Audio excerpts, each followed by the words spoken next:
You're listening to WLPNLP Chicago, 105.5 FM Lumpen Radio, Bridgeport, Chicago. It's August 24th, 2017. You're listening to the Beer Temple. Blah, blah, blah, blah, blah, blah.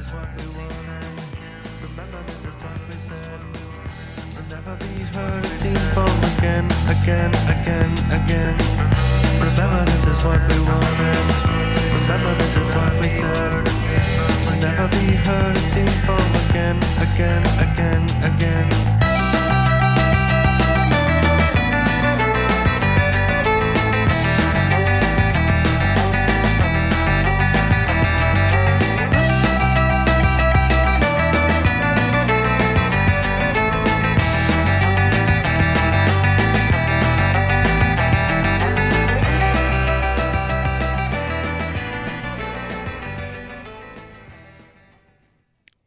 All right, we on? All right, let's see if we can do this part a little cleaner. Also keep it refreshing and clean, Gerald, I think. Hello, everyone. Welcome to the Beer Temple Insiders Roundtable. I'm your host, Chris Quinn, coming to you, as always, from Studio B here in the Co-Prosperity Sphere in Bridgeport, Chicago. Thanks, as always, to Lumpen Radio and its fearless leader, Logan Bay. Logan, how you doing out there? Thanks also to producer Serge, although I wish he had told me that the burrito joint he sent me to 10 minutes before the show starts takes 20 minutes to make a burrito. It's 5 for me, I swear. Yes, well, I think they saw the gringo coming in and, you know. But yes, thanks to everyone here at Lumpen Radio nonetheless. And thanks everyone who is listening on 105.5 FM WLPN Lumpen Radio out there in Chicagoland. Or if you are listening via the app, I hear Edmar in the background, one of the loudest people I know. There he is. If you're listening to the WLPN app, you can be listening really anywhere, not just in the Chicagoland area, or they're on TuneIn Radio now. So I've been listening to Lumpen Radio there, so thank you if you guys are listening live right now. Some people who've been listening live last week showed up to our first night open in the tap room because they had been listening live and got the heads up. We've been so crazy, we haven't even put out that show yet, so it's kind of, you get to see who the hardcore listeners are because they show up because I heard it on the radio. I was like, man, I only that hasn't even gone out over the over Podcastville yet. So that was kind of cool. So thank you to all of you who are listening live. If you are listening live, I like to always say you should jump into the chat room. It's tlk.io/WLPN. But if you're not listening live, that's totally fine as well. That is the bulk of you. I'm not going to lie.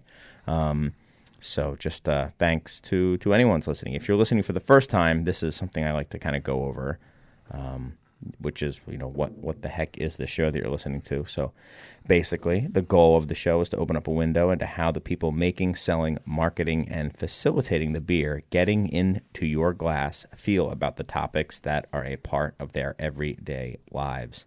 Many of my greatest beer experiences have been talking about beer while sharing beer with people whose opinion I respect and admire, and it's these experiences that I hope to capture with the Insiders Roundtable. And I do like to mention before I introduce my guests that their opinions are their own and solely their own. So definitely not the opinions necessarily of WLPN, Lumpen Radio, not necessarily the opinions of the Beer Temple, if the Beer Temple had any opinions, which I don't think it does. But anyway, let's get right to it. I'm not sure. We introduce people in order of seniority based on how many times they've been here. I know who goes last. That's very easy. I don't know who goes first, so I'm going to go with who's been on first, and I think that's you, Gerald, because you were on episode Numero 1. uno, yeah. baby. Yeah.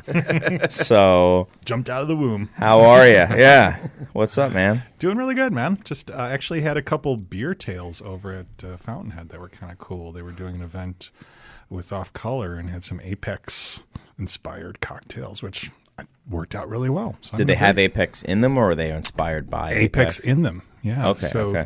a yuzu Apex kind of tropical thing, and then a punch sort of thing. Worked great. That was today? That was today, yeah. Oh, nice. Roof-type little party for Fountainhead. Nice. Doing stuff while the summer's still here, Yeah. on the roof. I'm still amazed how much you get out to those kind of events. I mean, you're... I just dropped my son off at college, I was telling you, so I'm like empty nester. ready to roll, hit the party circuit. Right? See what the kids are doing. Yeah, exactly. Get in touch. Awesome. Very cool. Well, thanks for coming on, and thanks for stopping by the tap room the other night. Hey, I that really was appreciate that was super cool. I'm glad you've been there. Yeah, we'll talk about that in a little bit. People have been curious to hear about it, so I'm sure we'll get into that. My next guest is Mr. Pat Berger. Burger, yeah. Yeah, Berger. I was just trying to think of my next line, but it doesn't help if you stop talking while you're thinking. Pat'll jump right in. Don't give me Yeah, a second. don't give me an intro. I was trying to think of something clever to say about you being a curmudgeon, but I couldn't. So It's because it's not true. Only you say that. yeah, contrarian, a contrarian. Yes. No, you're wrong. What's up, man? Not much, love and life, everything's great.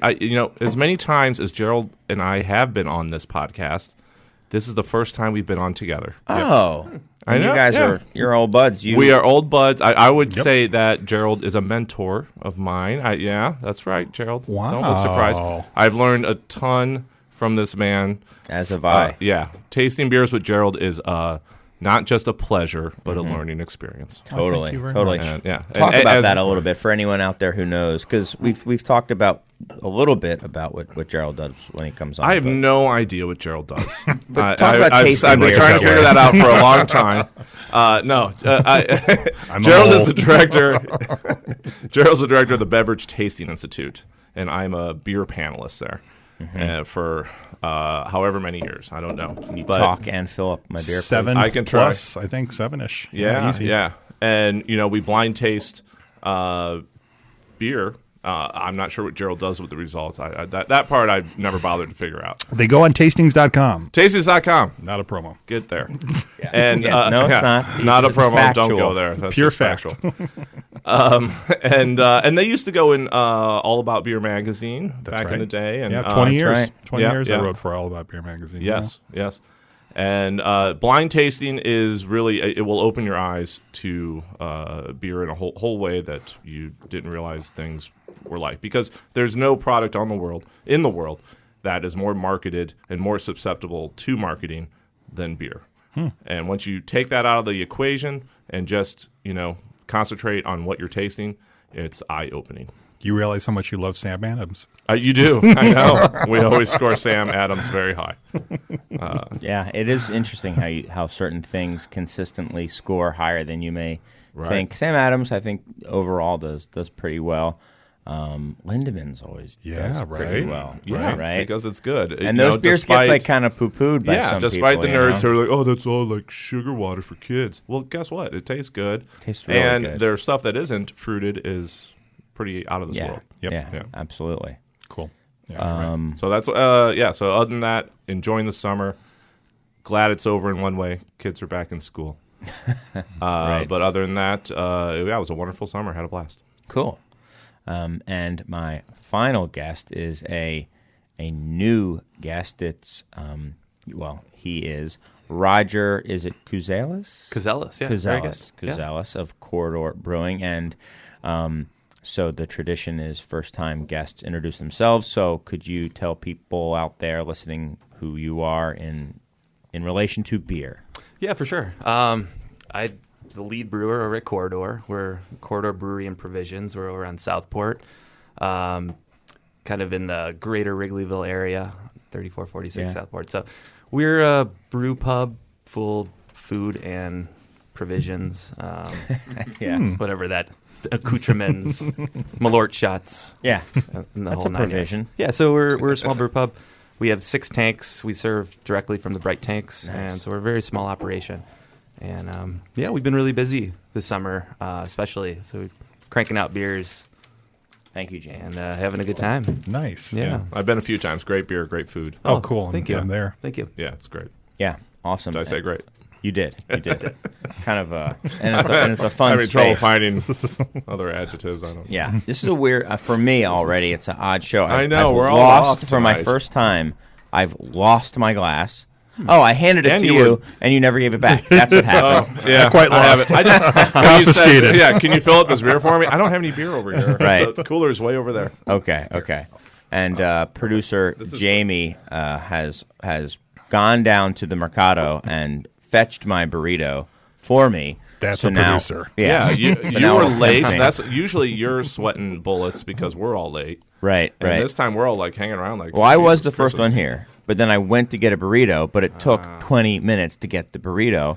So I left and ran, and you had all shown up. When I Tell left, I said, I don't know if anyone's going to be here because I got the outline out so darn late. Yeah, that's another thing. I apologize, guys. I mean, usually I'm upset that I didn't read it because I got it a few days ago. Today, I'm not even upset about it, Chris. you Not have even a- upset I didn't do my homework. You have a good excuse.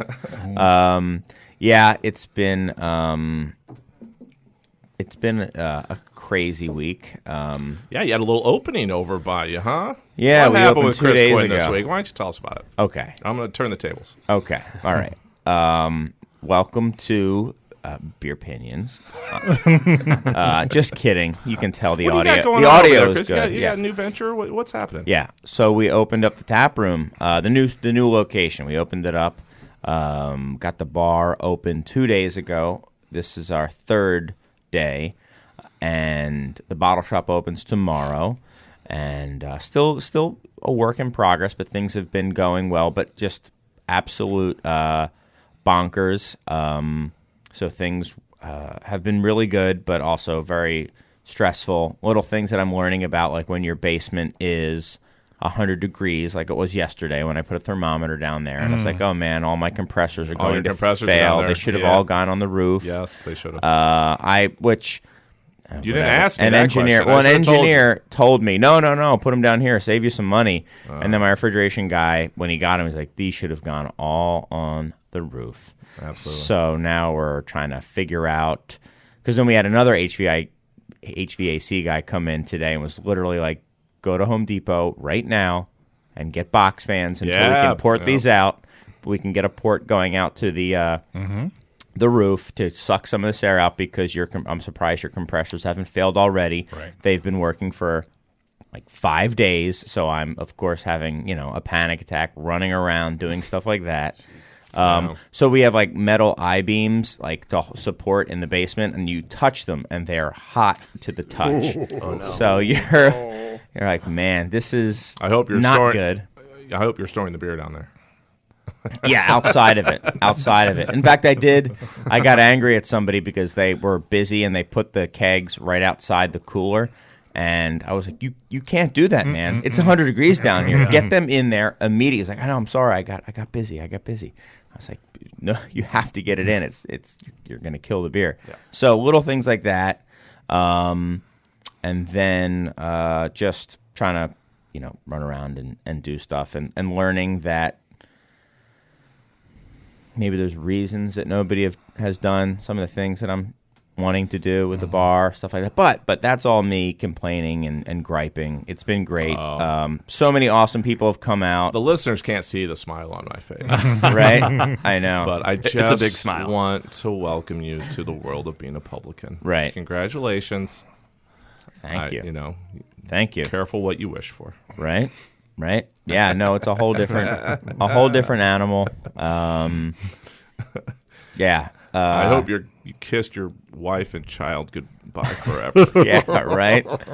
I mean, good thing for me, my wife doesn't listen to this show. I know. Mine doesn't even know it exists.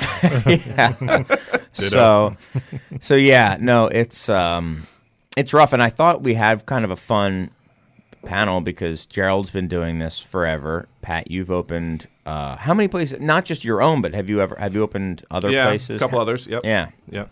And Roger, you've opened Corridor. I opened right? Corridor. Yeah, we were in the beginning. Yeah, and Origins. so I thought it would kind of be a fun panel. A lot of people have been asking me to talk about this a little bit. So are you guys let's talk about the beers that we're interested in, or anything that we've had that has been interesting to us. And then, are you okay about talking about the process of opening bars Absolutely, and sure. stuff like that? Yeah. Okay, cool, Yeah. cool. It's certainly fresh in my mind, meaning like I'm thinking about it even as the words are coming out of my mouth. I don't really know what's coming out of my mouth because it's just consuming my brain. But anyway, Pat, anything that you've had lately that's been good? Well, I will say I had a mandate yesterday with another panelist, Adam Vavrick. Oh, good buddy. 40 under 40. Congrats. I know. Let's give a little. Man. Let's give a little. Congrats. Vav, yeah. I saw him Well deserved. all over the internet today. Only Vavrick was all over. 34 years old. I had no I know. idea. What a- He's an old soul. what an He's a SOB. very, very mature person. He doesn't look old. He's got a big beard, so it's hard to tell. But Right. anyway, we had a little mandate out to Unani in Skokie, and hadn't been out there yet. You know, I've poured their beers and certainly poured a lot more before their move. Actually, they used to be in the West Loop, Yeah. and they're in a little strip mall out in Skokie, and the beers were phenomenal. Like really blew me away. He's got this signature. You know, like it's a little Belgian style brewery. Yes. He's doing all saisons and a lot of wine barrel aged stuff, and whatever he's doing, you know, it tastes like Belgium, and it has kind of like every beer has a signature flavor that comes from this house strain that he's using, that he's been cultivating forever, and you can't, you know.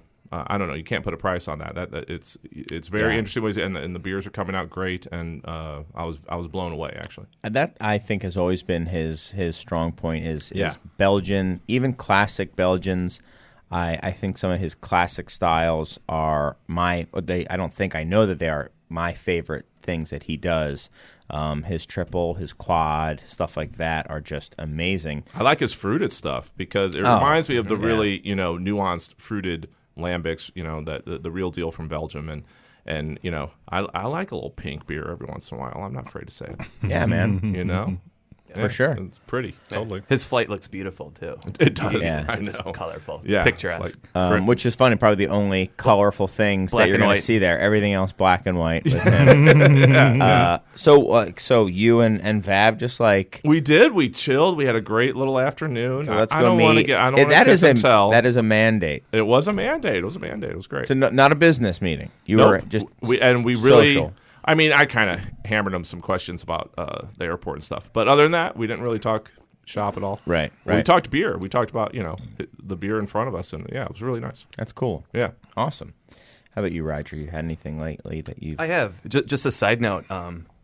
Speaking of Unane and Jerry, that was actually how I got my entrance into brewing. I volunteered in the beginning for Unane for Jerry. I sent one email to one brewery to Jerry. I think I had his triple, and I was like, oh man, I just love this. I want to get. My Isn't this foot in the triple door. awesome? It's fantastic. So yeah, I'm It's kind of awesome. sad that I hope it comes back in bottles. Yeah, I'm sure he'll rebrew it, whether Yeah. it's bottles or not. But Yeah. So Jerry was the first one to give me a chance in the Chicago Oh, that's cool. craft brewery scene. So I was there day one when we were cultivating his sour That's awesome. bacterias and wild yeast. So it's pretty cool. Nice. Full circle Awesome. now. Yeah. Very cool. Yeah. So Did a great job. Yeah. But how about beers? Beers, for you? yeah. Well, I've been pouring at a lot of fests lately. So in Oak Park, I had some of the Saint Laurent stuff, which Yes. is really fantastic. Those guys are, something to keep your eye on the radar. Yeah. They're brewing out a microphone. Yeah, they were on the show. Yeah, Brent yeah, and yeah. Ryan. Mhm. Yeah, they're good dudes, and they're really making great beer. Not only IPAs, but it's fantastic passion fruit Berliner that was just like crushable. 80-degree summer day, nice tartness, really good fruit. So Very cool. Yeah, just everything they've been doing so far. So Really? So Yep. they came out. You're Yeah, not just saying that. You really think that what they're bringing? I mean, Yeah. I've only had like one of their beers. one of so, their beers, yeah. No, and I think some of their stuff they've been doing just homebrew, like smaller batches. Yeah, yeah. But I think they're someone to definitely keep your eye out for. Very cool. Yeah, Good to hear. everything's very good. How about you? Yeah, I'm just thinking we've been tasting so much beer, and two came to mind. We were drinking, we're reviewing a bunch of Belgian stuff, and so I came home and I was like, you know what, I want kind of a macro beer. For some reason, I had a taste for that, and I happened to have had some Singha around, and I hadn't had it forever. Yeah. And I remember I used to drink it a lot because I was reading about Led Zeppelin, and that was like their favorite beer when they were touring around the world. They would always make sure they had cases of Singha in their plane. Really? Their private plane. I never heard that. Yeah, it turned me on to it. And then it just like brought back all the memories of like, okay, if I've got to go here, this is a good place to be for that flavor profile. Sometimes, you kind of crave a High Life or something like that. Interesting. So that was it for me. And then just in the course of the tasting, we revisited DuPont, the Vakin as well as the regular. And my God, those are great beers. They're they're arguably the best food beers possible. Yes. Yeah. No, and they're just so flexible. They're bulletproof. Yep. They're as long as they don't get light struck, they just they're awesome. Yep. They're amazing. I was just Except for those who like the light struck. Let's not get into that. I remember that digression before. Yes. And I had just learned that. I mean, I know that, and this is someone we should get on. I should get on the show. Is Don Feinberg? Is that He brought that brewery DuPont into the country for the first time. Even I've heard designed their labels and everything like that. So a little Chicago kind of piece to that classic beer. So did you? I mean, he lives in Chicago. I don't think he's necessarily from Chicago, but we can claim DuPont as our own. It's basically a Chicago. It's a totally. local. I've moved it to the local section. Totally. Is what I'm trying to Local say. beer. Local import. Yeah, Local beer here in Chicago. We're Exactly. okay. We're okay with that. Saison, DuPont. Yeah. Wendy and Don. Wendy and Don. Yeah, Wendy and Don. That's Yes, true. that's right. Absolutely, Wendy and Don. That's true. Both Yep. of them. Well, cool. It's. I think we should we take the 90 seconds or so, Serge, to let people know some of the other things that are going on here on Lumpen Radio, and then come back and maybe talk about bars and drinking beer and things like that in about 90 more seconds. All right, cool. See you soon.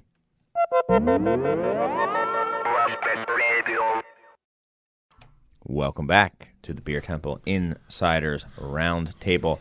I'm your host, Chris Quinn, and I am joined by Pat Berger, Roger Kuzelis, and Gerald O'Kennard. And, I was getting some very friendly, I don't even know if you can call it ribbing, but Pat was just saying that it, feeling the burn, I think is the way he put it. And, it certainly is something. You know what was interesting, or I'm realizing is... And I should have noticed that when the reps, both the distributor reps and the brewery reps, started paying so much more attention, and were to me when they found out, or to us, the shop, when they found out we were opening up a tap room, that should have been a little indication of how much more importance the breweries play, or man, I can't even talk. They give more focus and attention and importance on the on-premise. That being on-premise is you drink on the premise, so AKA a bar or a restaurant or something like that. I should have known that something was up, because they kept – it's like, man, I mean, we're a fairly high-profile bottle shop. So we get some love and attention. They come in and they talk to us, but – they really started hitting us hard. So are you thinking about maybe doing some events with us, maybe some beer of the months? And I was like, well, we're not really thinking about doing that. Like, okay, because we have this new thing. I think that would go great in your lineup, and blah blah blah blah blah. I was like, whoa, you are some different lingo, yeah. You are okay. You were always pretty casual before, because I had 700 to 900 SKUs, and I could be like, I'll take a case or something like that. But now it's like, okay. You're a salesperson. I get it. You're really, really going after it. Yeah, they need the placement, Yeah, the placement, exactly. That's what it's all about. Right. And I've noticed that you really have to be careful, because I'm not going to lie, the opening draft list is out of balance, because we have people saying, "Oh, I'd love to give you this special keg," and what's popular right now are some of those New England style IPAs, and I don't care what Randy Mosher said last week, and nobody knows that unless you listen live because we haven't put the show out yet. But I don't think they hold up especially well, so we wanted to put them on. So we had 1, 2, 3, 4 New England IPAs. Oh my god! On So because we're glad I like we wasn't have there. to. And I'll take a guess, they're probably selling pretty well. They are selling. I 2 know, of them are have already. I'm an Have idiot. already popped. So we had What are your hours? believe When it. does it close? I'm gonna yeah, step on right, by. right. It was the Stay Gold from Interborough and Pipeworks, which is their Run the Jewels collaboration. So we had both versions of it, and then we had an 18th Street one, and then a not Hopewell, a Hop Butcher one, and because we were delayed by a couple weeks, and we're like, we got to get these things on. I mean, luckily they hold up pretty well in the keg, considering for a couple weeks at least. Yeah. But we're like, we gotta get going. But I realized that you can't really mess around too much. There's not as much leeway and room to mess around. And now we have a draft list that's kind of out of balance as a result, at least for what I if would you have think. 4 of one particular IPA, I mean, I'm just going to give you a little advice here. Yes, please. Okay, this is coming from You did a kind something. place, but how many taps you got? 20. 20. Okay, so 4 of them aren't just IPAs. 4 of them are one particular kind of IPA. Correct. All right, yeah. That no offense, but Yeah. I'd be pissed Yeah. if I walked in on that. Yeah. Right? Yeah. But you might win a special focus award from Time Out Magazine if your timing is right.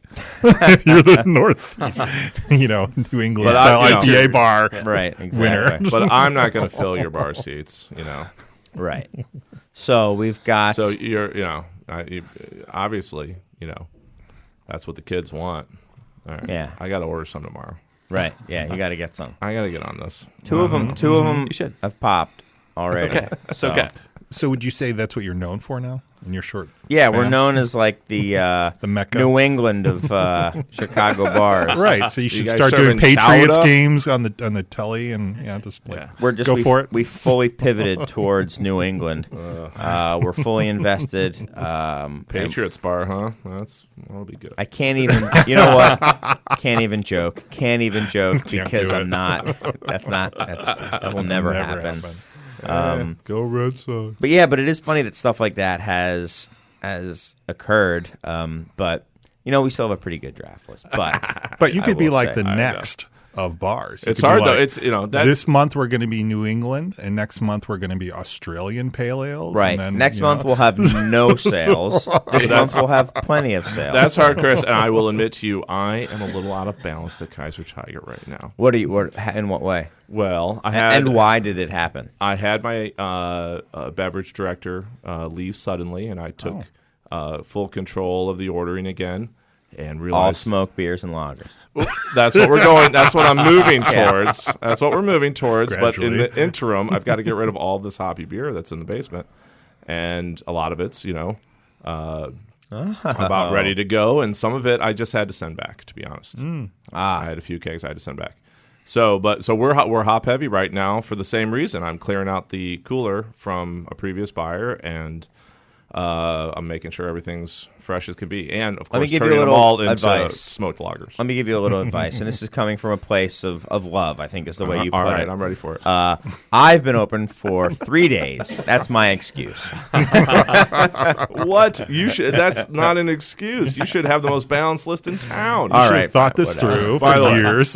When you're opening Had the city come out. when you're opening a bar, you order the beer after you get the license. That's True. that's some other advice for you. that's Well, a that's good the one. other thing. Yeah. Is we were in a very weird position where we already had a liquor license, so we could buy before Right. we. But you should have told all of your distributors, hey, I'll give you that placement, but it's going to be on when I know I'm going to open the next day, and then you're going to deliver. Yeah, and I had a really nice meeting with somebody at a distributor about a whole bunch of things, and we were going over the draft list, and I was Tell getting me some all the advice. details and name names. Yeah, I won't name names. I See? can't name Oh, names. he's already on that. We want to know. Well, because the real wanna hear it all. because and I don't want to, it was we're talking. I was like, here's what I'm thinking, and this and that, and he was like, okay, well, I've already told you it's a he, but he's like, okay, so there's whittles none it of down. my beers on there, and I was like,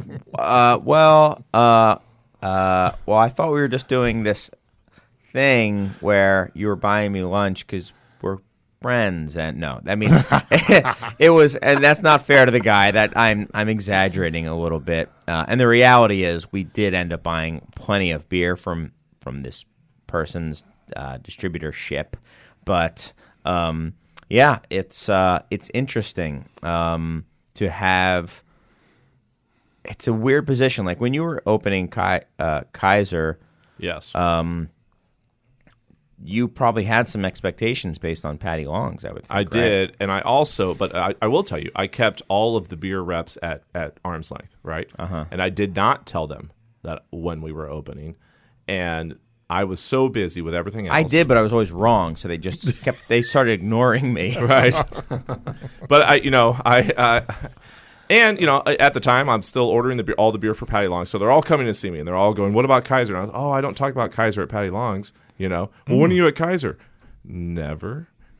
All the time, never. You can't come there. Yeah. It's under construction. And I basically called in my orders the day, so no one knew what I was going to have on tap. No one knew who was getting a handle, and then I called them all in the day before. Said, "Oh, we're opening tomorrow, or in 2 days. I need all this beer there tomorrow," and that's how I did it. Just because I didn't want to deal with it. I didn't want to deal with them all in my ear and yapping and yelling, and I wanted the list to be exactly what I wanted, not what anyone else wanted. Smart. Yeah. You ran the board. Yep. Good for you. Good for you, That's yeah. how I did it. Yeah. Now, for you, Roger, is there Patty any- Long's was a different story. No one knew who Yeah, I yeah. was, and no one knew we were opening. So that was Yeah. easy. Well, so getting back to that then. Well, I'm sorry. I just we'll and anyone please chime in. I don't want this just to be a conversation between Pat and I. But the funny thing is, the expectations, I think, to me are very stressful. I was talking to some people about it because I forget who it was. I forget what magazine or somebody already put us on a list of best beer bars in Chicago like a month ago. We weren't open, and it's like What number was Patty's on that list? I'm just curious. I didn't scroll that far, but anyway, so I didn't Finger even, got tired. I didn't even look at the list for real. Once he got to Applebee's, he just stopped going. Exactly. I was like, oh boy, now we're So In fairness, Applebee's has a pretty nice list. no, they do. They Must do. say, They must take say. care of it. But Especially like- in Michigan. Oh, really? They go local. But for real, think about the. Think about the expectation. I mean, to me, the expectations. It's just bananas for me because people were telling me how, very genuinely and they were trying to be encouraging, but the general theme that I was taking from it was, oh, you're going to be the best beer bar I've ever been to the first moment I ever walk into it. And I just had to tell people that's not realistic. I mean, Pat's been doing this for 20 – how long have you been doing this, Pat? I mean, a long time. Yeah, I don't know. Let's not date me. A long time. But yeah, beer bar wise, 10 years. 10 years. And then – but before that, you were Before doing – that, I was, but for other people, yeah. But still. Yes. I mean, I've never Then, I've never I don't even know. worked in long a time, bar. 20 years. Right. 25 years. And, there's other 25 years and a lot of these other Fountainhead's been around for probably 7 or 8 years, and before that I think they had Bar on Buena. That's right. And Corridor's been around for only a couple of years, but before that there was Dry Hop. Right. So they, they had an idea of what to do. Right. places. It was easy. And it's just I need to set I'm here to some tell you, Chris. expectations. Yeah. And for everyone listening, that the Beer Temple is not the best beer bar in No, Chicago. it is not. It is not, and it's not going to be for a long, long time. Maybe ever. Yeah, probably not ever. I'm just throwing it out So you're there. gonna We don't demand know, a Chris. It's retraction? an unknown. We don't know. Yeah. But maybe never. Maybe never it will be. Yeah, no, and it's So absolutely. everyone, lower your expectations. Thank you. Yeah. Thank See, you. I'm doing you a favor. That's what I'm here for. Yeah, Sloppy thank you. journalism. Never be a victim of Thank sloppy you. journalism. Thank you. Now that's a true blue friend who friend. can just put you down and say, "See, you thanked me for See? that, right?" Yeah. No, but that's the truth. And I also realize that it's like you can't. It's not possible. No. So, yeah. but the other thing is then I'm letting people down when they walk in my door. I doubt you're doing that. You have to. Don't I overthink am. it. No, Don't you're overthink not it. like- You know.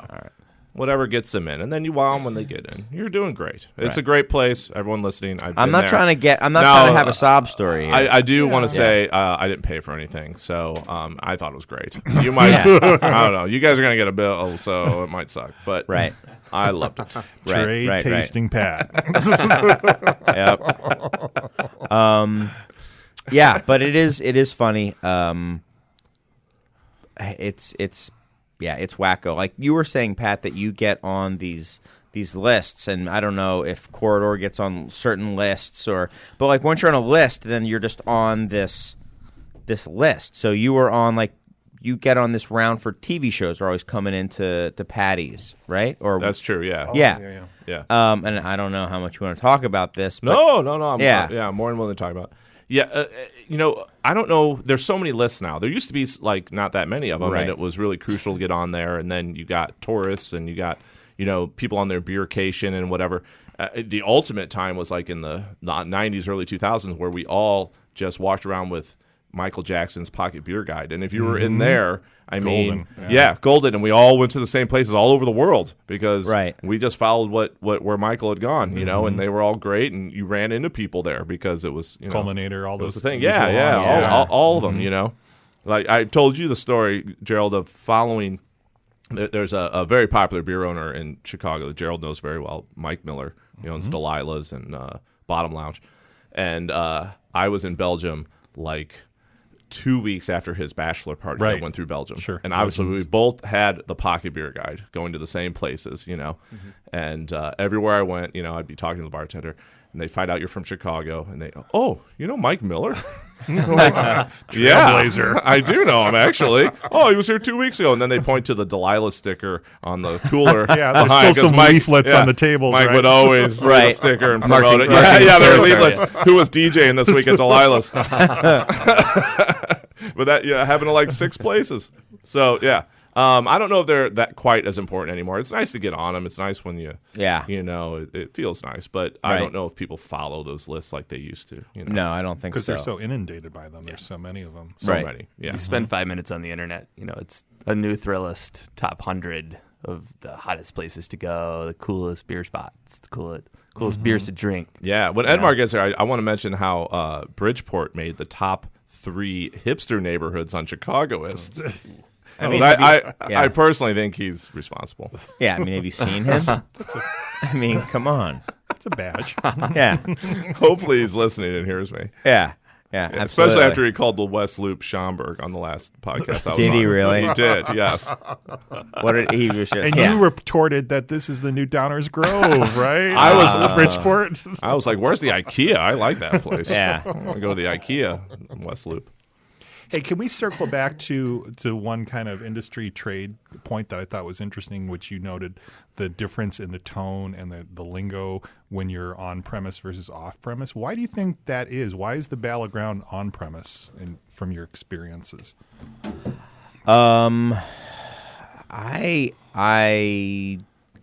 I don't know. Is it that bars are cooler? Pat is now nowhere near a microphone.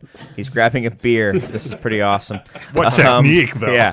He's still holding the cable, not spilling Blindly grabbing anything. a beer. Yeah, it's true. So he doesn't hit Roger. I mean, Well, either of all you right, guys. I mean, I'm back. why do you think that on premise it takes such priority? I guess maybe Binny's or a big mega, or if you're getting a placement in Jewel or an end cap in Jewel, it might be a different. That might actually be more important, but I think you get a different level, a different group of people going after that. I know that there's like people at Lagunitas who, they go play golf with people and get 75 draft placements afterwards. I'm just picking those numbers and that brewery name. But like at that level, that's a whole nother ball game. But I think in the trenches, the warfare is way more strong for on premise, and I don't know why Roger and Pat, do you think that Taps, is right? It's just the limit of taps. It's I'm sure Pat could speak for that, but it's rotating. People want to have different beers. It's a constant rotation of new beers, different beer styles, and everyone's fighting for it. They want a piece of that. So, yeah, I don't know. It's a good question. There's a couple answers. I mean, one, a tap list like yours, for instance, and you Like you an have out a of balance- reputation, an out of balance one? right? You have a reputation as someone who tells people what beers taste good. You have a whole podcast about that, right? You have a video thing where you taste beers and tell people what you think of them. Yeah. So you are a celebrity beer taster in the beer world, right? So they're Okay. in their mind, your opening list is the best beers that you could get that week, and they want to be In on their that minds, list, right. Yes. And so there's Gerald. that, but then there's also just the fact that then there's bars that's not the case, like, I don't know, some monster club downtown or whatever. They want to be on that because it just, the volume and volume, then the exposure. So how do you expose yourself to drinkers, not just for free, but by making money and get it out to your demographic? Well, that's by being on tap at a bar where someone samples one and then goes, oh, I really love that beer I had, and now I'm at the grocery store. And On premise because drives off right. premise. so it's a marketing. Right. It's a marketing, there's a marketing aspect to it. But you're right. They make all their money on the retail. I mean, I was talking to Jerry at Unani last night, and I was like, hey, what's up with the kegs? After tasting the beer, of course, I'm like, how do I get this, Jerry? And he was like, well, Pat, I'm not kegging much. It's, I'm bottling most of it. And quite frankly, he's like, he's self-distributing. So he's like, I can go around and fight for tap handles, or I can just drop a big load off at Benny's. And, what's easier for him and what makes more sense is dropping the big load off at Benny's. 100% get that. And, his beers are so good and sought after that he doesn't care about the marketing aspect of it. Right, right. And because that is the funny thing is you could sell more volume, I think, at a bottle shop or a liquor store or a grocery store because In a heartbeat, yeah. I mean, a keg is only 7 cases, 7.5 cases, something like that. Right. So you could probably if you get a couple placements a week, that's probably great. I hope you're selling more than 7 cases a week. I mean, you should be selling more than 7 cases a day. But are you saying, Pat, and that people aren't going to reach for that, let's call it a 6-pack, if they haven't ever seen it on draft, or they're less likely to, maybe, something like that? I think they're less likely to. They're just more likely to have that beer that they loved at the bar. Yeah, right. It drives it. Yeah. Yeah. I mean, it's free marketing. It's not just free marketing. It's marketing you're making money off of. You have a tap handle standing up with your name on it. Not at my bar.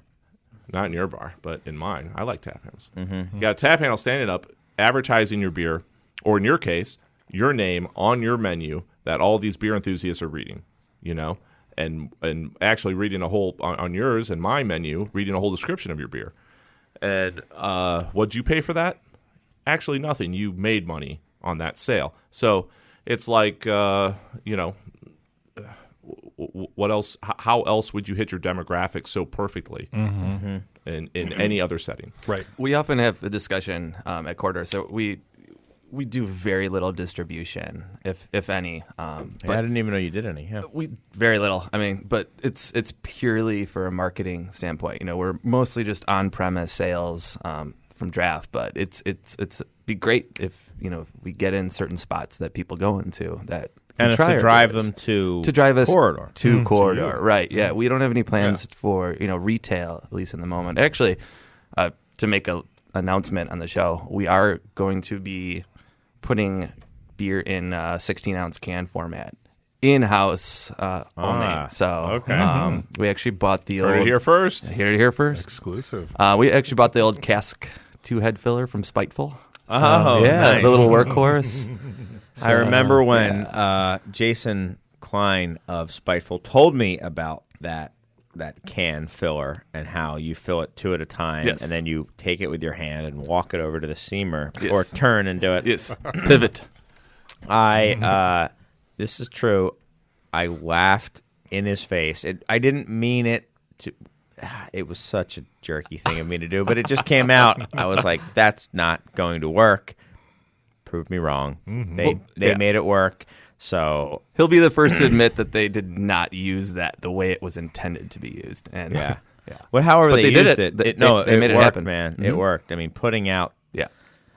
So that's great. I mean, Yeah, I it's believe in the exciting. machine. So now, if the cans aren't any good, we know it's not the machine's fault. You can't blame them. Right. It's all your fault. Exactly. I want to break that news too. No pressure, Yeah. No pressure Yeah, whatsoever. congratulations. Well, that's on great, that. man. So what are you going to be doing with that? Yeah. Yeah, we're going to be putting in, first one, it's going to be Squeeze It, our double IPA. Probably rotate a couple hoppy beers and see where it goes. It's going to be organic. We're going to do a small run, probably 2 or 3 barrels.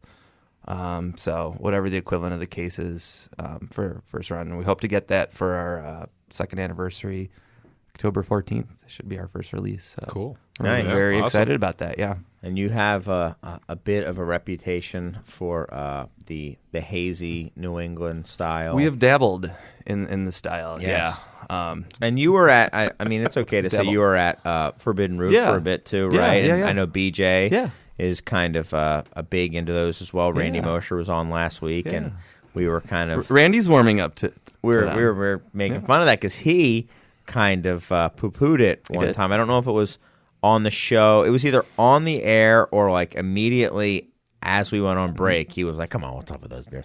So it's kind of funny. So I'm officially more of a curmudgeon than Randy Mosher. I mean, Randy is. I mean, You need a Radical crown now. Brewing. Yeah. he's pretty. Randy's a bit of a open. revolutionary. He likes to, So so am I. Great. So yes, you are more of a curmudgeon. Yeah. But Need some so self-reflection. confirmed. right. Yeah. So you guys then, I guess we're doing a lot of. Were you doing New England IPAs before you went to commercially? Before you went to Forbidden Root, Roger? Or- Actually, no. BJ and I, we kind of had a awakening in that style. We had a couple of, I don't know, maybe like Trillium or some of the styles from the East Coast. Weren't you and I and BJ talking at the map room about New England IPAs Yeah, one time? I'm sure we had like a general discussion. Yeah, Yeah. we were just warming up, and then I remember we went to GABF last year in October. We had a Weldworks. They do Juicy Bits. It's a Denver brewery that's kind of doing that style over there, and we're like, wow, this is it. This is something like let's try this at home. And just at the time, a lot of the breweries, a couple breweries around here were doing it, but not quite the way that we were intending. So we just kind of started deconstructing and trying to figure out an idea like where we wanted to go with that.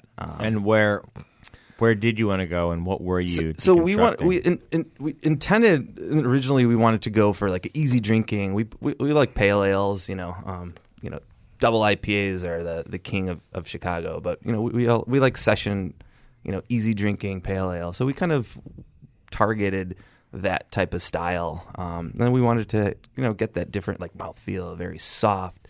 Yeah. Play with the water chemistry, make it not exactly juicy. I think I've kind of trended more towards like the juice aspect of the style, but something that was just different, than your regular, Chicago or Midwestern pale ale. Yeah. And we just kind of chipped away at it. There wasn't a lot of blueprints. Now you can, Google anything. How do I make this style? And it'll give you 10 bullet points on how to make the beer. And are they accurate bullet points? Yeah, for the most part, yeah. But there's obviously variations. that you could do. But Does it say do the opposite of everything you were taught? yeah. And you know what? That's kind of what made me endear to that style. It's so different that I like it. It's kind of, craft beer is art. It's kind of could be like counterculture. It doesn't have to be, there's time and place for a beautiful German Pilsner, and then why not? There's a time and place for a juicy IPA. And I fell in love with the style. So it was something different that I'm like, this is different. I get it. And it can be done well. It's not just bad beer marketed a certain way. Correct. And that was the preconception. And there still are a lot of bad representations of that style because it's an emerging style or whatever you call it. And everyone's trying to do it. And there's Bad versions of everything. Exactly. Yeah. So, we kind of focused on that right now, and it's been doing really well. I came back after I left Forbidden Root into Corridor. I came in blaze like this is what I want to do. And we were originally kind of farmhouse saison focused brewery. Yeah, I remember I went there I think the first week that you guys had opened, and it was definitely. I think there was talk about a lopsided tap list. I think there was more than one beer to guard. Yes. on the menu, and we found that out very quick that wasn't the best thing. Yeah, 2 saisons maybe, but yes, right. 2 beer to guards, 1 beer to guard is hard enough to market, especially to our neighborhoods in Southport. So we're also catering to. It's called an Amber Saison. Be done. Yes, we're always how can we rebrand this? What should we call it? Right. But so we switch over and it's been really popular. So people have been into it. Everyone's digging it. So I dig it. I'm gonna keep making it. Yeah. Cool. So and it's funny.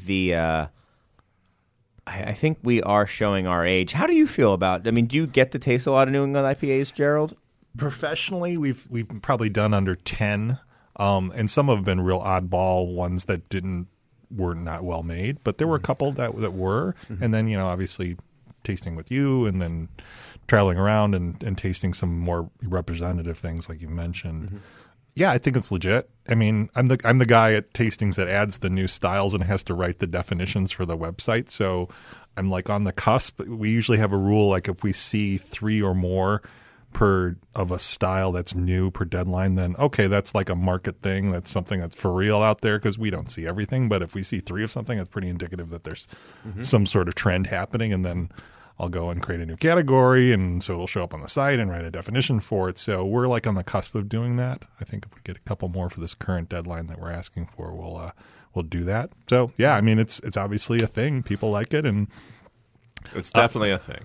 And It's definitely a thing. As a BJCP judge, it should be a new category. I agree. Yeah, I agree right. too.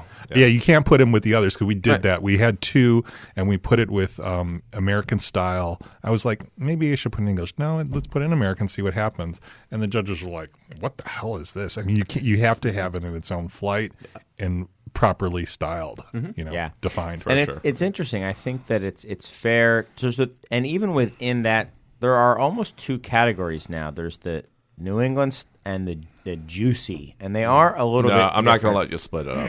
I'm telling you, This is There's fine four point. Drawing a subcategories. line. I said it should be a new style. I'm drawing a line in the sand. Hey, We're you You did not say 2 styles. You said Yeah. 1. Yes. you sound like me 6 months ago because there is a let's say a threshold or a gambit or there's a margin of error, whatever you want to call it, and it's They do vary wildly in alcohol content. I will say that. also sweetness profile.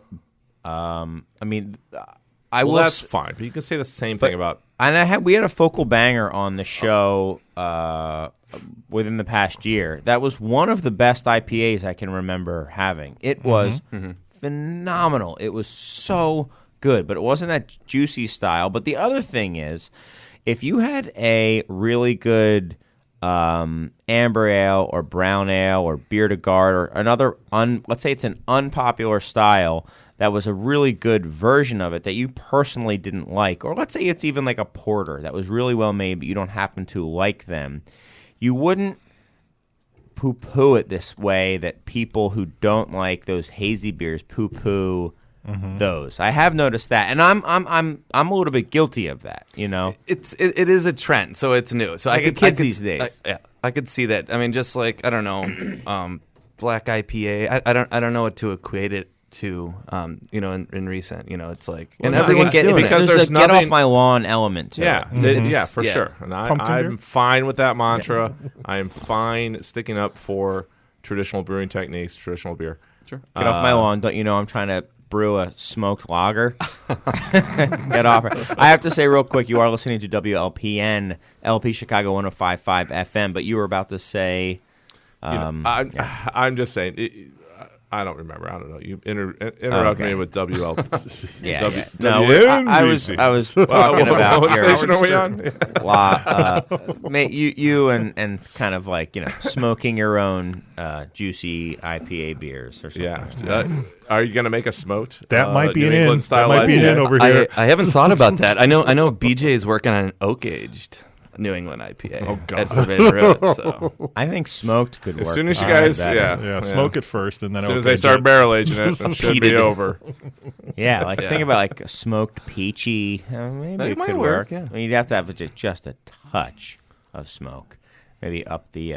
Pat's like, caramel. no, more smoke. Yeah, more smoke. More like smoke. a bacon peach glazed IPA. I don't know. I don't know anything because they sell like hotcakes. I'm just Right. a guy over here going, why do you want your 5-year-old to think your beer tastes good? Because that's, honestly, I mean, I How do I you like really it feel? when my kid takes a sip off my beer and goes, ugh, that's gross. He's going to take a sip, off any of these things and go, oh, that's great. But don't you 'Cause think they it's- drink juice like children. This is and I'm very not a Darwinian. child. I'm a grown man. This is very What Darwinian. IPAs do you like? Yeah, right. What IPAs do you like, Pat? I'm not going to hang my hat on this whole thing. Nah, Kids, I know do you're whatever you just want, kidding. drink whatever you want. I don't care. Just don't buy it from you. I brought it. I brought an Right. IPA tonight that I like, a new one from More Pigs. Yeah. Lazarite. I like that one. I like I like all beers. I just I don't know. I think it's don't know. I think I'm it's to just- Chris's point about there's certain ones that maybe don't have the balance that you're innately looking for, and there's right. ones that and also just like anything, just like any style on this planet. yeah. American craft brewers have taken it too far, and these 0 IBU examples of, we talked about this before the show even. When you have 0 bitterness, you're basically I can't do it, man. I don't Yeah. like it. I don't want to drink a whole bunch of It them now. tastes unfinished. It tastes terrible. The But good is that ones, just the our good ones don't palate? have Because that. we've only been having. To me, I could not agree more. I think that's why I liked that. I was talking about Focal Banger before. It has Yeah, a nice yeah. hop bitterness at the end.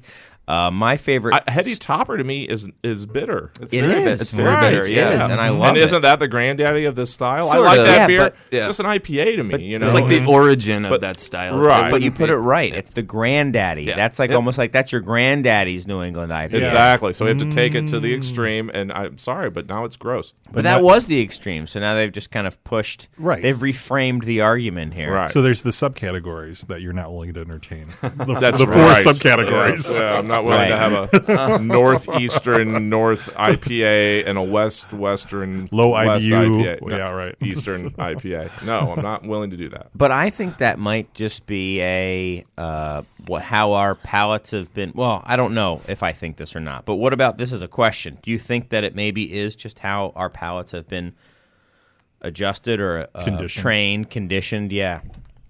Yes. We want. I want I a do. beer that has a nice crisp or a bitter finish to it when I'm drinking that kind of beer, when I'm drinking yeah, it yeah. in quantities, not just taking tiny Right. sips, because it makes me want to then either pick up my burger, whatever I have in my hand, not Pat Burger, but a hamburger, or Whoa. like a pretzel rod. Like you could pick me up in your hand. Yeah, right. And yeah, Pat's a big person. For those of you who don't know, Big boned. big bone. He's husky. He's He's full of love. No, he's yeah. Just warm me to love, Chris. But you're preaching the Michael Jackson gospel. I mean, it's astringency is what he called it, and that's an essential part of the beer experience. You have to have that It astringency. is. at It's the we're end. balancing sweet and bitter. That's I what think beer. it- That's like the foundation of beer. It either makes you grab another. You want to Yes. have more. You want to take another sip, or you want to get some food, and then to wash the food down, you get beer, and then you want Right. another bite of food. I feel sometimes I don't want to drink pineapple juice. I don't want to drink 17 pints of pineapple juice, right. but 17 pints of And you think this is Beer, I hyperbole can for do. those of you out there, but I mean, if you've seen Pat with like an Alpha King, he may drink 17 pints of Alpha King. unfiltered Pilsner Urquell. Oh yeah, Easily. Easy. Exactly. Murder your mother. 17 unfiltered Pilsner Urquells. So Roger, and I didn't mean that. I don't think any of us are directing this at you and No, with no, any no. animosity. Not at all. No, No, it's we get this all the But time. according you to know? Fitz, I Yeah. mean, you Let's are. reiterate. I'm the idiot because Yeah. people are lining up for this stuff. Well, that's not why you're the idiot, but nobody. Well, yeah, there's other yeah, You know, reasons. we find that it's not just like the uber beer nerds and the kids that are drinking it. It's got such a broad appeal. I you know? couldn't agree more. Yeah. And I think it is because it's a lower bitterness. It's just people that are like, oh, I don't like hoppy Oh, I beers. like this. Yeah. Like you get that a lot. Oh, I like this. Right. And You I'm, know, that sort of thing. I play, mine are definitely fruit forward. The hops that I use, the profile, so it's going towards that like fruitier aspect that people, instead of the more resin dank, super hop. So I mean, I find it hard to drink 100 IBU beer. My threshold has changed since I've been like delving into the style. It's gone down. So your lupulin threshold Has gone down. It's yeah. gone down. That's funny. Yeah, it's strange. Like I'll have a really bitter IPA that I once enjoyed a year ago. I still enjoy it, but it's just brazenly bitter to me. It's funny. And like to me, the West Coast, like Port Brewing or Pizza Port, who has those like bone dry, super bitter, super hoppy, are kind of like. That's Whoa. what I like. Like that's what I want to drink. But those are also extreme and Yeah, probably but not the best food beers. And yeah, Late edition hops have been a trend for a long time. 5-6 years people have been Yep. going, hey, I make this IPA. You know what my secret is? Everything goes in the last 5 minutes. hot And- bursting or right? zero. Yeah. Right, Or- yeah. right, and then it just went from there, and it got more into until. And for those of you until out there- people aren't hopping the Just no- explain no very hot- quickly what you mean by these late edition hop. Like So the technique, right, sure. Or Roger. I mean, Roger isn't. Yeah, Roger's a Roger professional brewer. Let's Sure. let So Roger. so yeah, late hopping, Whirlpool edition hop. It's also called flame out. It's when you turn at the end of the boil, you turn off the flame, or so you still get a bitterness extraction. You do a whirlpool where you circulate the wort inside Because the the kettle. boiling wort is what extracts the bitterness from Right, the hops. and it depends. So if you put your hops in at a 90-minute, a 60-minute edition, you're going to extract more Meaning bitterness 60 minutes of boiling. of time. boiling. Yeah, Right. right. So you're going to extract the alpha acids, which I summarize into the bitterness. So like Pat was saying, breweries have been trending more towards these late editions, which extract less bitterness, but you get more fruit or more hop flavor, aroma, And they're whatever. kind of else. mutually exclusive. If you're getting the aromas, you're kind of not extracting the bitterness. And if you're extracting the bitterness, you're kind of boiling off more or less the aroma. So you have to kind of do Yeah, one or the absolutely other. true, Correct. yeah. Yes. Or yes. both. or both, like Yeah, traditional do it brewers. early and late. Right. Yes. Go figure. or continuous hopping. With some breweries Yeah. have Right. 60 a minutes. pellet every Yeah. And 4 then- seconds. Hop bursting. Do you know how? Paying those brewers by the hour, they might as well do something. It's true. Yeah. The Sit around and drink Dogfish beer, Head started that thing. They had one of those vibrating football games where you would turn on, like, what were those things called? Like, you remember you would have the little players on the board and you would turn it up and it would vibrate and they would move around. Yeah. Old school. I don't remember That those was the original like continuous hopping thing that they did. They would turn it on and put hops on it, and No they would way. Yeah, it's That's true. so cool. And they would just slowly vibrate down. And There's got to be a video of that Someone somewhere. was so You're right, high. but it was It's like, gotta be. yeah. That's But anyway, I kind of interrupted you. So you were talking about the the bitterness and the early additions versus hop bursting and stuff like that. Yeah, so you get a lot of flavor and aroma from the hops if the later you add them. So I've even heard breweries that are cooling down their wort to 180 degrees to the point where they're extracting just a little bit of bitterness, and all they want is pure hop flavor and aroma. So when you add them at flame out or a whirlpool, you're still extracting some bitterness, but you're not getting the full-on isomerization like you are at the beginning of a boil. So all the beers that I've been making, it's 100% of the hot side is at the end at whirlpool. So that's how I calculate. I still have a little bit of bitterness in my beers, of course, not like a traditional dry West Coast 100 IBU beer, but there is. I still strive for some, and those went some overboard balance. too. Those went too far, I think. Yeah. Those went too far as well. For sure. Yeah. Yeah, right. Yes, another example of going too far. Yeah. But so, do you find people at your brew pub are sessioning these or getting multiples, or are they kind of then going to something else, coming back to one, or are they just saying, I want another, I want another, I want another? It's interesting. I think Are they having 17 glasses of pineapple juice? In other words? They are, and it's kind of scary. Especially we just tapped our double IPA, and I see people like throwing back like 5-6 pints, and it's 8%. It's all of 8%. Wow. And it certainly doesn't drink like a double IPA, but it seems that they're backing up their pint with another pint, and then also our we sell crowlers to go, the 32-ounce cans, and they're just flying out. So they're usually drinking a couple pints and then buying 3 or 4 crowlers to go. Of the 4 New England IPAs that we did open with, the sweetest one kicked first. Oh yeah. Oh, Yeah. yeah. Interesting. Yeah. What kind of shelf life do you give for those beers? Is it So Or I keg life, I guess. Would be. yeah. So I mean, we haven't had too much experimentation with that. At Forbidden Root, because they're lining up for it? yeah. Right, Well, it's a good thing, Yeah, beer's a fresh product, which is great. I haven't found any real degradation other than like a normal IPA with them. I mean, we did some tests. BJ and I were doing some tests with aging bottles, and they hop aroma faded just like just a regular IPA would in 30 days, 45 days, 60 days. It maybe would drop a little brighter, any of the particulate, but it'd still keep that soft mouth feel. It's a water chemistry thing. So we didn't find any real changes that made them less shelf stable, but we didn't, we're not at a production level or anything. So I can't speak for that. And so where do you think this idea or this concept that they are less stable comes from then? I don't. Maybe because it's a hazy thing. Well, because they are. I mean, I tend to think they It's a are. chemistry well, thing, I isn't mean, it? just I don't know. from what you just said, right? But Roger just said that he hasn't seen that that's the case, and that's what Randy Mosher said last week. And I disagree with both Roger and Randy, but those are two people who probably have more experience with them than, well, maybe not Randy, but Roger certainly does than I do. But we're talking about a 45-day window. I mean, I know. What other and this beer was- has a 45-day window? I mean, I that's think Randy not was saying a long- longer than that. Yeah, Yeah, he was saying longer than that. yeah, but he also said, I don't know. Well, So, that's to his credit. I mean, yeah, The big thing about Well, this that's- style. Poor Randy's not here. Yeah. Randy But can speak. 45 days is not long enough. It's not very long. True, and we really haven't tested them past that because it's a style that's like bought on premise and consumed quickly. I don't know.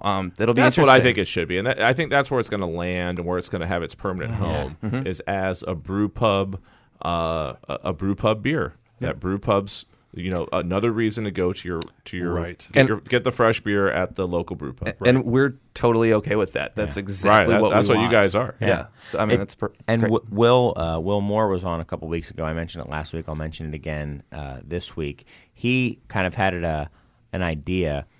Well, during one of the breaks, he was like, maybe these New England IPAs are our version of real ale, of cask ale, something that is meant to be drank on premise.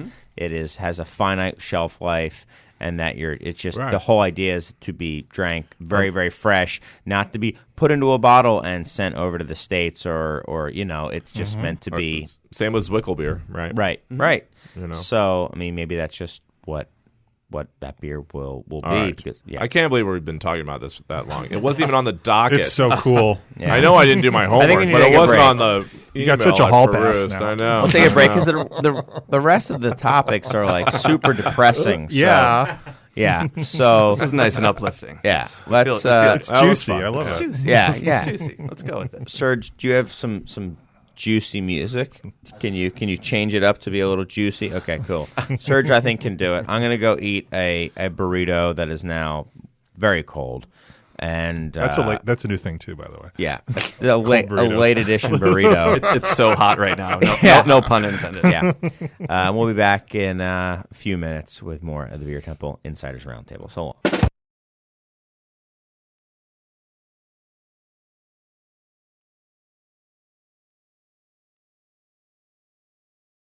Welcome back to the Beer Temple Insiders Roundtable. I'm your host, Chris Quinn. My lips are on fire. My nose is on fire from that burrito. There's some spicy salsa down there, and I'm not a wimp with hot sauce. Like I enjoy it, but it's one of those cumulative things where I only had probably 4 or 5 bites with the hot stuff, and my nose is running and sweating a little bit. So there you go. Nice. Yeah, but anyway, It looked like a good burrito. It was. That Yeah. looked like a quality burrito. Yeah. It's also huge. This is the Beer Temple Insiders Roundtable. I should probably mention.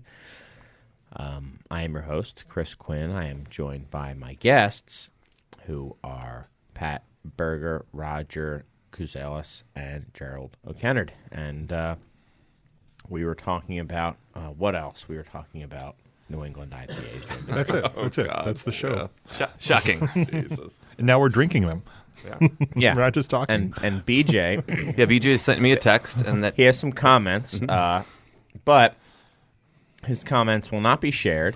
Whoa. Yeah, because if BJ wants his comments, he should come on the show. I've only been asking him since like probably episode 5 to come on the show. So if he wants to come, yeah. if he wants his comments to be heard, then he should just Come come on down the to show. Lumpin' Radio in Bridge. Yeah, he's beautiful listening Bridgeport, live, so he's Chicago. obviously free some Thursday nights. So Should he go through official channels in the chat room? I mean, should he come Yeah, a little right. slack? yeah, right. No, I'm just kidding. Yeah, no. BJ was saying, what was he saying, Roger? Yeah, he sent me a text that they opened up a 9-week-old Snoochie Boochies can, which is their double IPA, and he said it's tasting fantastic. So he's on board that they do have longevity. But again, like we don't know how long, but Yeah. our bench trials that we've had. I hate to mention that 9 weeks is not longevity. It's 9 normal weeks. It's normalgevity. It's mid-jevity. It's Midgevity. midgevity. Midgevity. But even I'll take midgevity with that style. Yeah, Can. but 9 weeks is a lot. That is yeah. impressive. Yeah. Yeah. Chris Betts would, kick my you-know-what if I waited 9 weeks to tap one of his. That's right. Yeah, That's true. 9 weeks. I remember that. Too long for him. Yes. So I made a quick decision to not go into some of the depressing articles that we were going to talk about, but one that was kind of fun and is interesting. So we've been talking a lot about contract breweries and how, a lot of these breweries that have maybe expanded and thought that they were going to expand great, had a lot of tank space, and that contract brewing might become a big thing. And we've talked a bunch about that in general, but I don't know how much we've talked specifically about Great Central Brewing, which is, one of these dedicated contract brewing spaces. I mean, they may make some of their own beers. I believe they do. But they're really made for brewing other people's beers and being able to kind of scale up and very quickly and have been putting out some really good beers. I mean, the War For Pigs sure, beer yeah. that you brought today, Pat, it was brewed at Great Central. I don't think. Are you sure? Yes, I'm sure. Oh, you looked at the can? No, but I just know. No, I don't. I'll look at it. You don't want to. It says on the can. Really? Yeah, no, it is. Because the Lazarite was Milwaukee. Are you sure? All right, well, let's look. They did the skinny pants. Let's look. We have some here, Yeah, right? grab a can. They're right behind you. Verify. But anyway, All right, it's first of neither all, here nor there. This is a No, no, being this matters. Verify, then beer trust. dorks, You know, Yeah, exactly. I trust myself. don't do it over the board. Well, it's empty. Well, it says you. It's a can. Except There's for always this- a little in there. Okay. I can't read. I am old. I got some I'm readers not 40 here. under Here you go. 40. Here you go. Need some readers? Yeah, no. While you find that out, I will. Never mind. What? Yeah. Oh. Anyway. Yeah, Vernon, Wisconsin. Yeah. Oh, did I? Hello. Oh, That's Brigade the of seniority War Pigs factor, I USA, believe. LLC, here. Vernon, Wisconsin. I think he said he didn't want to bet. No, But no. Yeah. No. Yeah. Or he didn't. I didn't want to bet. I did want to bet because I was right. Yeah. But anyway, neither here nor there. Great Central. Yes, I had them on my podcast. Who, War Pigs? Yeah. No, Great Central. Okay.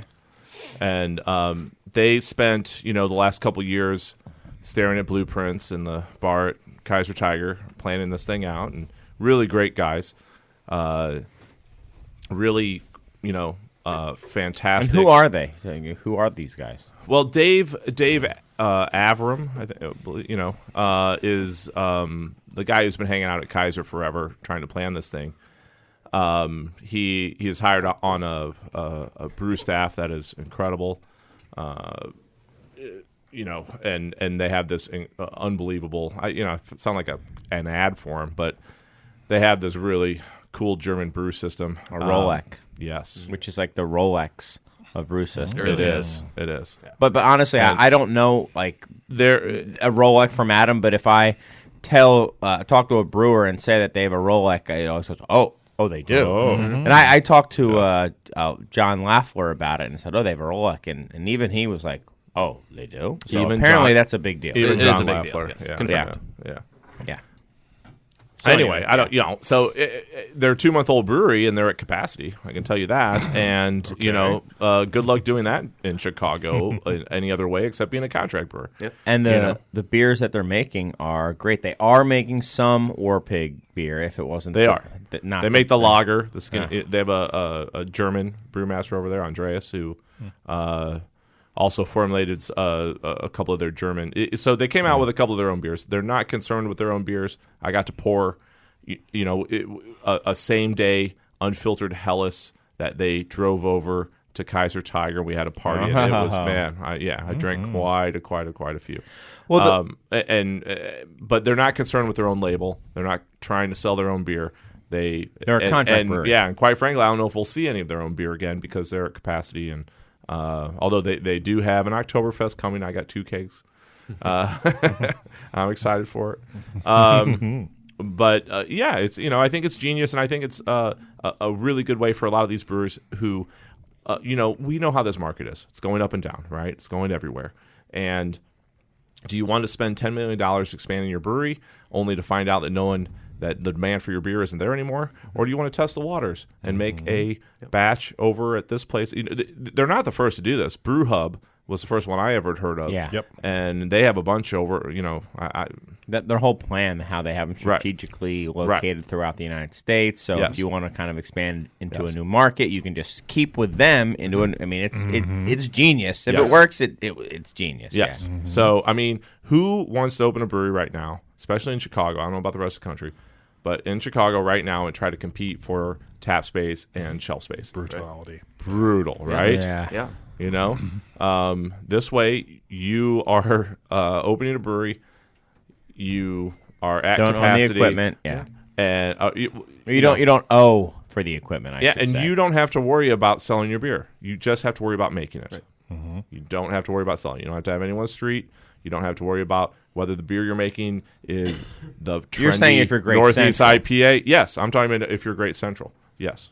Right. You just brew it as long as you can brew it, as long as and you can nail it. As long as you can brew it really all well. you have to worry about is Execution. execution and manufacturing beer, Which is a lot. Yeah. And obviously you have to give up some of the take because there's a lot of hands in the pie, right? So now- but I don't. Apparently it works. So they opened their tap room, I believe, on Monday or Tuesday or Saturday or one of these days.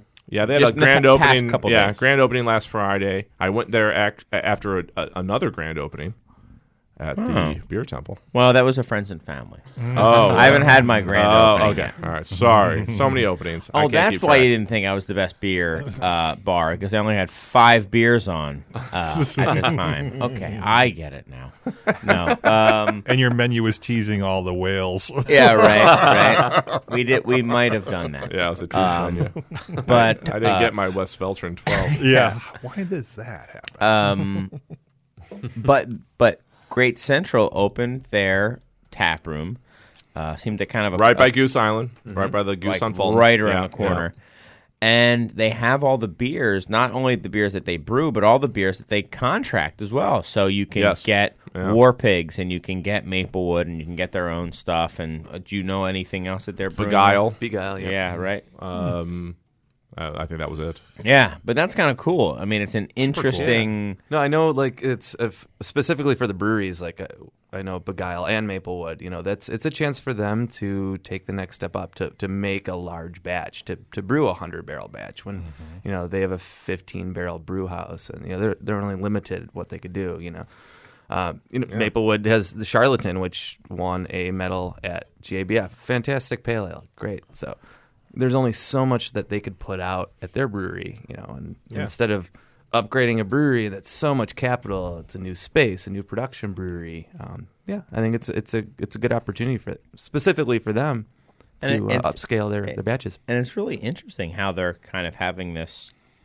It's a hub, as you know, not to borrow the word from the other contract brewing company, but Well, I think they invented it, really. I mean, Yeah. we should be talking about Brew Hub, probably. I mean, we have this local Great Central doing what Brew Hub kind of invented. we've talked about Brew Hub in the past on the show, Right. And it is interesting. I'm curious if this will take off, even if on a more local basis, because Hub is pretty national. For example, who was it? It's oh my gosh, the Iowa Pseudo Sue Toppling Goliath. Oh my, I couldn't.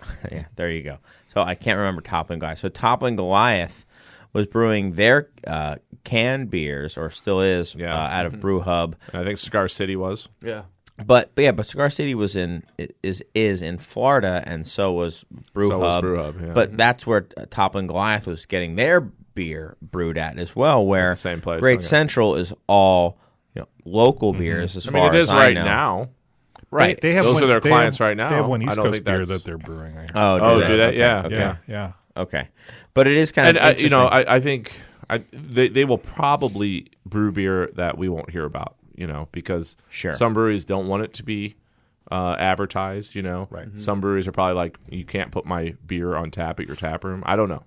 Right. They were on my podcast before their tap room was open, so I didn't get to ask those questions and stuff. But it did come up that some people want to be more confidential about it than others. Right.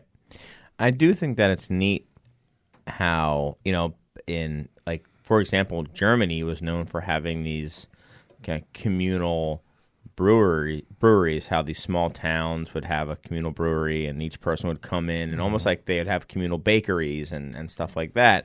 People would come in, they'd brew their beer, they'd bring it back, and they would drink it, and they would do it with their bread and kind of other stuff. It is interesting how if you could have a communal brewery for different breweries to brew at and kind of have it be a hub. I think it's kind of an interesting concept. We'll see how it goes. I mean, it's certainly from a business model, if it works. The other thing, though, I guess the potential chink in the armor could be that, it's not a permanent solution. Yeah, sorry. Kink in the armor is that it's it's not a permanent solution. You would think you don't want to do that forever. Yeah, it's for dipping your toes. Yeah. Yeah. And let's See if say it works. if you want to open up a city that maybe they like your beer, maybe they don't, maybe there's a market for you, maybe there isn't. This is a way to find out. Right. But, I'll tell you one thing. If you think I don't like Northeast IPAs, you should talk to the German brewmaster, Andreas, over at Great Central. Traditionalist. Yeah, and he has to make them, He's like, oh. Yeah. He's doing decoction mashes for New It's like England. my professors would kill me in Germany if they knew what I was doing. This is He not talked to my one of his- Heizgebot. Yeah. He talked to one of his buddies he went to brewing school with, and he's like, what are you making over there? Oh, I'm making these, cloudy, zero IBUs IPAs. Like, so you're basically doing everything that we were taught not to do. He's like, yes. With the tears strolling down his face. Yeah. But the kids love it. But they're lining up for it. Right. And then he asked them, how's your brewery doing? He's like, oh, we're in decline. Yeah, well, kids these days. Wow. As I They're killing said. everything, right? I know. Everything is getting worse. Yeah.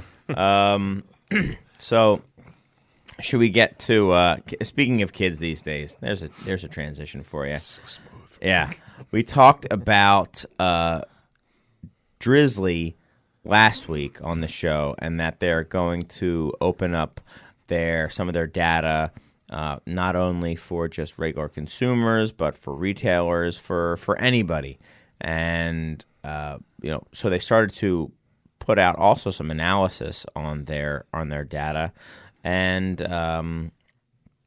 not the best news, I think, for BA defined craft breweries, if you care about that. But it looks like millennials, that being according to Drizzly, people who are 21 to 29 years old, are ordering more macro, quote-unquote, beer, less beer that is defined as craft by the BA. It might be, as Andy Crouch has called it, flavorful beer, so non-just macro lager. I'm not ordering sure. more than who? Than they were a 2 couple years years ago. ago. Yeah. Well, that's just all how craft beer is defined. That's not, I don't think, a trend. There's a couple things. I tend to agree with you, Pat, but Well, I looked at the data and just, there's a couple things that might be some structural biases, but perhaps in the way that the site is format that's leading to that conclusion. For instance, like if you look at the Drizzly app or you go to the Drizzly website and you click on beer, you see a wall of macro lagers. right. If you're talking about people that want to order beer for their football party, their baseball party, they might just be seeing that first and not digging deeper or doing any of the search functionality. So I never saw that explanation of like, is this really someone who's deep diving through the site and searching for stuff, or is this just whoever's buying? It seems to be just whoever's buying. And if you look at that, to me, it seems that it's a wall of macros. Yeah. So maybe that's why people are ordering more macro beers on their particular site, because that's what Right. they're being presented with. Well, I agree. I think that could totally Yeah. it could totally be it, and maybe one drives the other.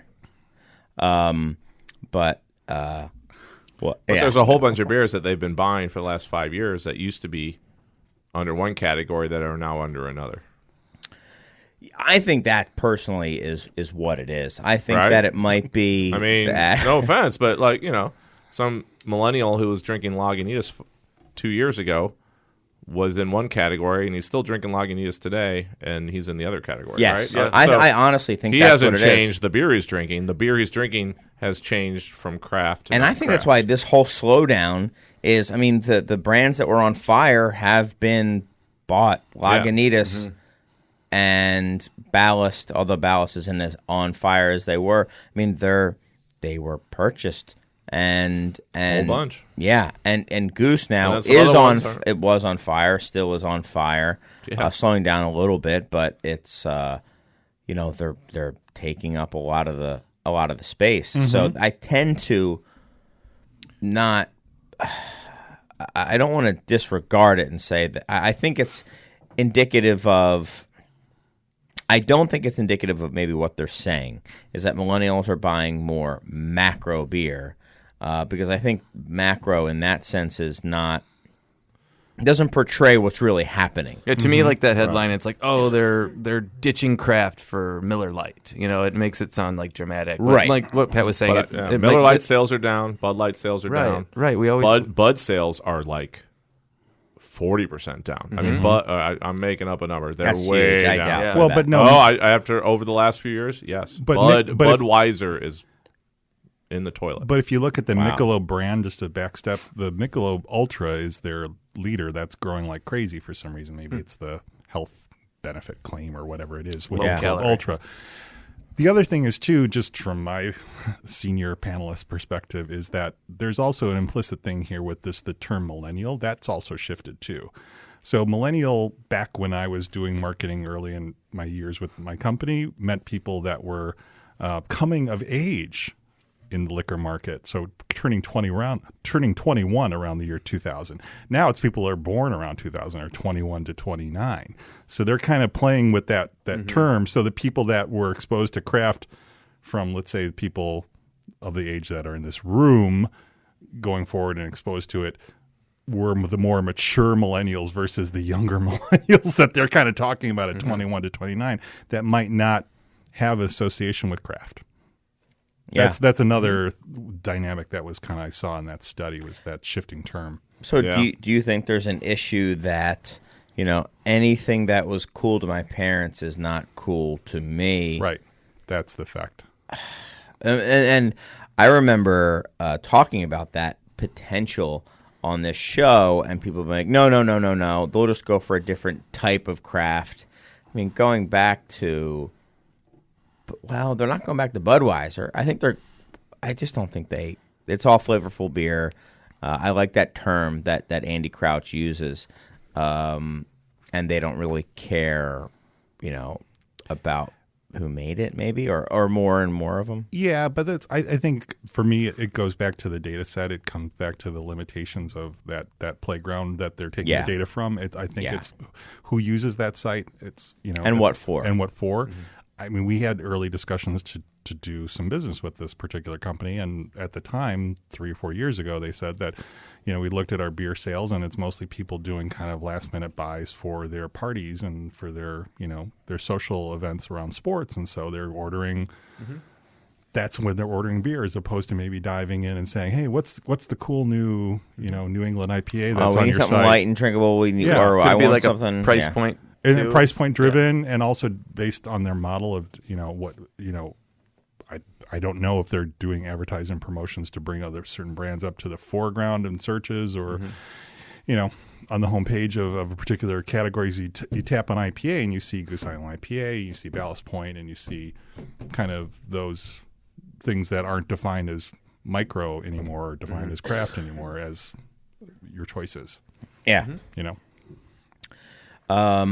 Yeah, I tend to agree. I certainly hope that's the case. That it's not.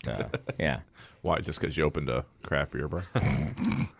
I mean, if you do, I mean, the whole lineup of what we're going to talk about is how everything is going south. Everything is terrible. Everything is bad. But I don't think we really have too much time for that. We only have 11 minutes left in the show, so I think we have to start wrapping it. I don't think we can start with a whole new topic. So, why don't you pick, Mr. Berger? What should we talk about to close out the show? What are you interested oh my God, in? I don't know. No, you're putting me No. on the spot. I mean, you think on your feet, man. Beer and Yeah, bacon right. pairing. Come on, let's do Yeah. it. What do I? All right, I can. if I you- got nothing. Yeah, you're the moderator. You have nothing. All right, Come on, I didn't come in here. Throw it over to you. I didn't even. Sometimes look at I'm the very busy, so If you want to tap into the beer opinions, well, you have to fork up some cash. I think That's right. what Yeah, you- that's what it is. This is a Yeah, what do you consultation on think? the spot. Come on, exactly.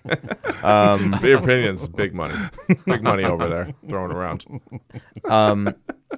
So yeah, I do think that I tend to agree that things are slowing down for craft beer. I think it's mainly because of buyouts, not because the preference for style is really waning. I think that's only growing, personally. Well, that's an interesting question. So, Gerald, what have you seen from? So, how long have you been doing beer for BTI or for tastings? 1999. Okay, and I'm guessing in 1999, what did the entries look like, or around that time, like stylistically? Well, there were a lot of ales. There were a lot of pale ales, a lot of West Coast pale ales. I mean, the landscape hasn't changed as far as kind of what our customer set was. I mean, we always had submissions from Rogue, and we always had submissions from Sam Adams. They were always doing a huge range of different styles. But, the bread and butter kind of mass of it was all of these, ales. That's what was happening. And then we saw a shift to people like trying to do different kinds of lagers and experimental stuff. And so now it's a more balanced kind of mix of things. But you haven't seen it contracting necessarily. Oh, God, no. Yeah. Not at all. Right. And like I was saying, I'm the guy who writes the categories and definitions and stuff. So we're seeing more of the experimentation and more of the things that I'm like, okay, this is really a thing now. We got to adapt and make it really clear for our judges that this stuff that they're tasting is something that they can relate to in the marketplace and that they understand what they're coming into when they taste with us. So it's just very expansive. Yeah. I don't see contraction from a creativity or brand perspective at all. Yeah. Yeah, not at all. I mean, I talked about this the other day about how Lagunitas IPA is my Bud Light, or my light beer, where people 15, 20 years ago would come up to the bar and say, I just want a light beer. And those people didn't care. They didn't care about beer, and they didn't care about what, they just give me a light beer.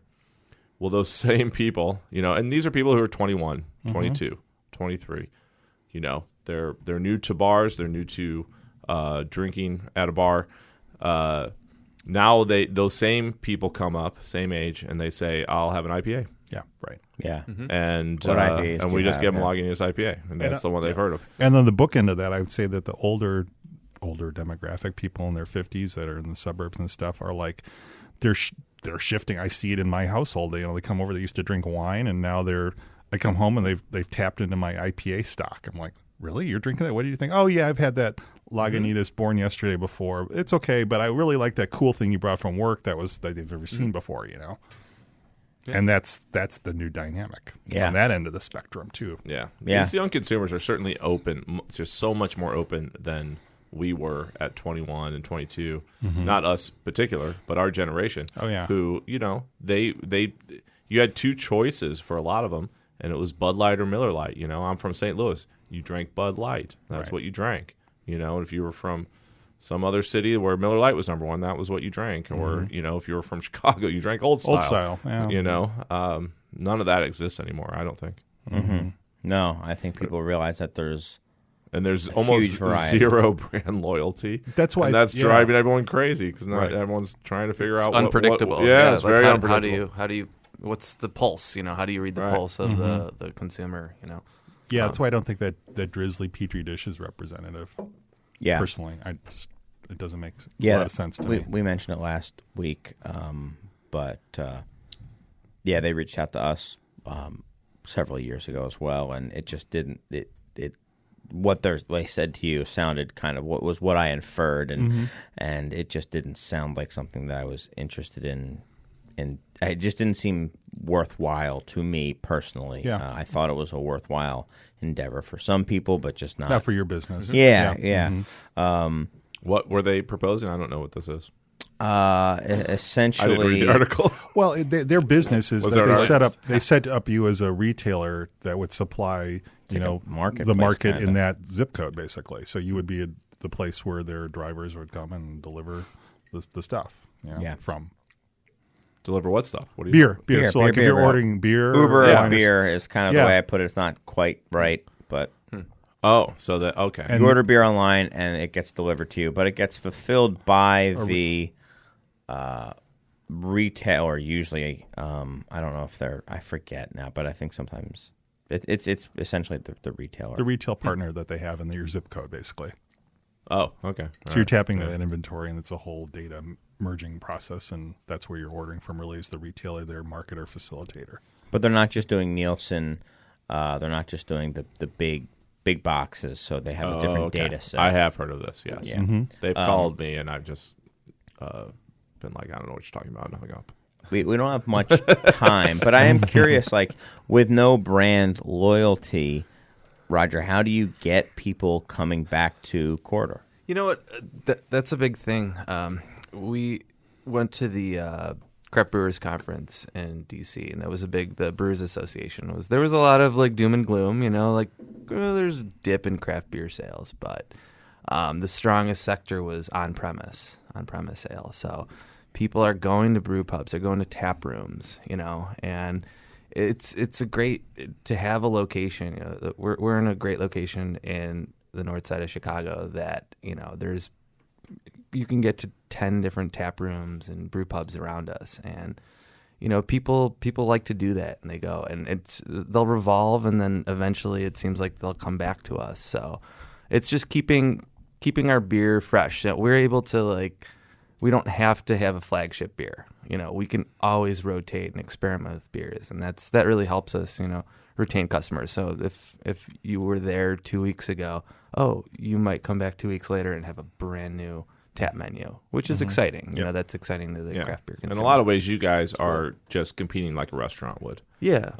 You're the local option for people who want a brew pub experience, a beer experience. Yeah. Yeah. And I think that's what most of the growth is in our industry right now. And a lot of the doom and gloom does not take brew pubs into account, doesn't take brew pub sales even into account. Yeah. And I think that's where a lot of a lot of the consumption is happening. Yeah. I think the distributors are certainly aware of that's where a lot of the more and more of the consumption is happening because they're not happy. But good. Pat, you're a big fan of the distributors. I know that. That's your favorite tier of all tiers. Oh, it's the one I should have gotten into because they're the ones making all the money. Yeah. Well, Pat, Another show. Is there anything else that you know what? Ray Daniels said he wanted to have a show specifically talking about what would it be like if there was no 3-tier mandated, 3-tier. So he wants to have that show, and I think you would be a good person to have on that show. I'm there. Yeah. I'd like to hear it. You've got about 2 minutes for all of you. So, Pat, you can go first. Is there anything you'd like to say in closing? The only reason I came tonight, Chris, is to tell you September 28th, keg of unfiltered Pilsner Urquell, Kaiser Tiger. Nice. I always miss it. I will say if you are going to get it, be there when it is tapped. I miss that beer all but once. I think I've gotten it. So right, it'll last. I think I've had 2 glasses of that in my life. 30 Half hour. minutes. Yeah, typical. That's all I got. What day? September 28th. Okay. Roger, anything for you? Yeah, just reiterate that we're diving into canning, and we should have that out. We're going to have a big party on, it should be October 14th or 15th. It'll be a 2-year anniversary party. So we'll have some special tappings and hopefully some bottles or cans to go, and have a good time. Awesome. Cool. How about you, Gerald? I can't do a call to action, so I don't know what to do. can't. I'm paralyzed. All I know how to do is pitch. We used to call it the plugs section, but we can't do plugs anymore. I just want everyone to enjoy the rest of their summer and Labor Day very safe and happy and healthy, and to try some new fun beverages and maybe get out of their comfort zone. That's And if you're looking for a new beverage, maybe stop by tastings.com, which is totally free. Perfect. Work that right in. Perfect. Can't plug that. Thanks, everybody. I wanted to thank my guests, Pat, Roger, and Gerald, as well as producer Serge and everyone in the chat room. Thanks so much. Sorry, I was a little frazzled, but that's probably not going to go away for a little bit. But thanks again. We will see you next week with more of the Beer Temple Insiders Roundtable. So long. Remember this is what we wanted. Remember this is what we said. To never be heard or seen from again. Remember this is what we wanted. Remember this is what we said. be heard or seen from again, again, again, again. Remember this is what we wanted. Remember this is what we said. To never be heard or seen from again, again, again, again.